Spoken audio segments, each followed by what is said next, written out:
ازيكم يا اصدقائي، عاملين ايه؟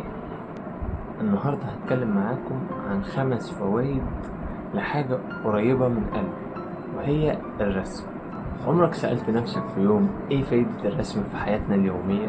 النهارده بقى هشارككم الافكار اللي بتساعد على حياتنا اليومية من خلال الرسم، وازاي نعرف نستفيد ونطور وندخل في حياتنا اليومية الرسم. أول فايدة للرسم هي وسيلة للتخلص من الاسترخاء والتوتر. يعني اللي هو لو في أي حاجة بقى في دماغك، توتر، انزعاج، أي حاجة أيا كانت هي إيه، الرسم كفيل إن هو يغير لك الحاجة دي أو يخرجك من المود ده. ولما تبدأ تمسك الورقة أو الفرشة وتبدأ ترسم، تمام، الرسم هيخليك تشيل التركيز أو يخفي التركيز بتاع التوتر، وتبدأ انت تركز على الخطوط اللي انت بتعملها والحاجات اللي انت بترسمها، ايا كانت هي اشياء بسيطة او افكار خارج الصندوق او حاجة انت بترسمها او بتنقلها من قدام. بس هتبدأ تفكر في الحاجة اللي انت بتعملها، وهتسيب التوتر والحاجة اللي انت شاغل دماغك بيها. ودي كانت اول فايدة.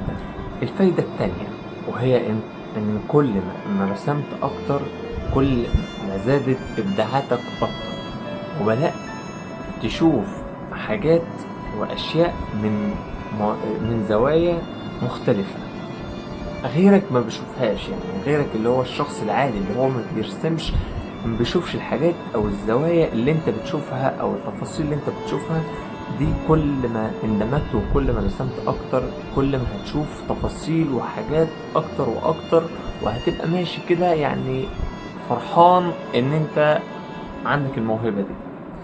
سواء ان انت مثلا يعني الحاجات دي بتبان اكتر، يعني حتى لو رسمت حاجات بسيطة، زهرة، شجرة، اي حاجة من الحاجات دي، وتضيف عليها ابداعاتك ورسوماتك ودماغك انت. يعني ما تبقاش زي مثلا كوبي وباست والكلام ده، لا، تحط حاجة من عندك انت، نبذة عن الابداع اللي جواك. ديت هتخليك يعني برضو تشيل التفكير عن اي حاجة وتركز في الحاجات اللي انت بتعملها او اللي انت بترسمها وبس. الحاجة رقم 3 وهي ان الرسم عامل بالظبط كده زي الصيد، بيعلمك الصبر والتركيز. شفت انت مثلا لما بتروح تصطاد، بترمي السنارة وانت مش عارف السمكة ممكن تطلع لك امتى، فبتقعد بقى صابر كده وقاعد لحد ما ربنا يكرمك، وديت نوع من انواع الصبر. كذلك الأمر برضو في الرسم، إن هو بيعلمك الصبر، وكل ما تصبر على رسمك، كل ما تصبر على نفسك، بتطلع إبداعات أكتر وبتطلع تفاصيل في الرسم أكتر، وبيبدأ يشغل دماغك أكتر وأكتر، بيخليك مركز دايما في الحاجة اللي أنت بتعملها. بتبص دايما وبتركز على الخطوط والتفاصيل اللي أنت بتعملها، وبتشيل أي حاجة من دماغك.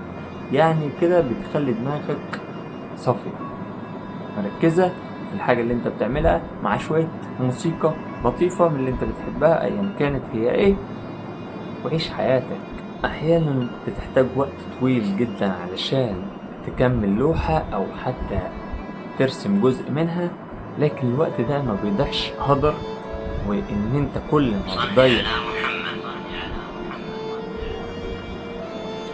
انت كل ما بتضيع وقت اكتر في الرسم، كل ما اتحسن مهارتك اكتر واكتر، وزادت الدقة بتاعة الرسم بتاعك. واخيرا الرسم هو افضل وسيلة ان انت توصل بيها تعبيرك ومشاعرك.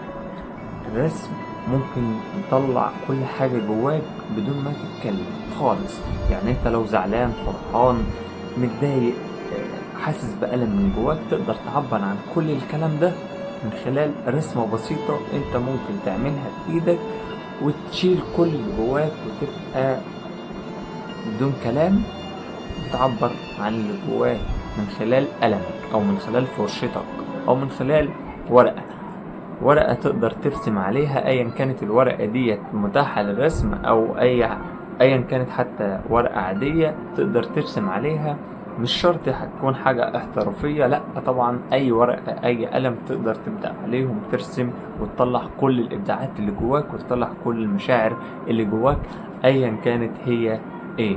كل اللي عليك بس إن أنت هتمسك ورقتك وقلمك أو فرشتك وتسيب بقى أفكارك كده تسيح كده على الورقة وتنزل كل إبداعاتك وكل الحاجات المكتومة جواك تقدر إن أنت تطلعها من خلال الورقة بتاعتك أو الفرشة أو القلم اللي أنت ماسكهم. بس على كده هو ده الرسم، وهو دي يعني نبذة بسيطة كده عن الرسم. الرسم ده مجال كبير وواسع، وكل ما بتدخل فيه وكل ما بتتعمق كل ما بتوصل لمعلومات جديدة وكتيرة جدا ومتاهات، وممكن تلاقي شكل انت مش فاهمه بس ده تعبيري او شيء بيعبر عن رسام مثلا ما رسم حاجة جواه او عن طريقة تعبيره هو، فرسم الحاجة دي خاصة بيه هو او خاصة بتعبيره او خاصة بالحاجة اللي جواه. مش شرط انت تفهمها، ممكن غيرك يفهمها، وممكن الرسام ده يكون كبير مثلا او رسام محترف فيبدأوا هنا يحللوا الرسمة ودي بتعبر عن ايه ودي بتعمل ايه ودي كل الكلام ده.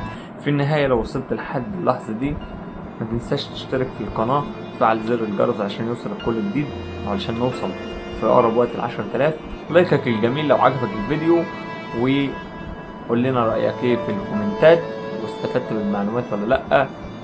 بشوفكم في فيديو جاي.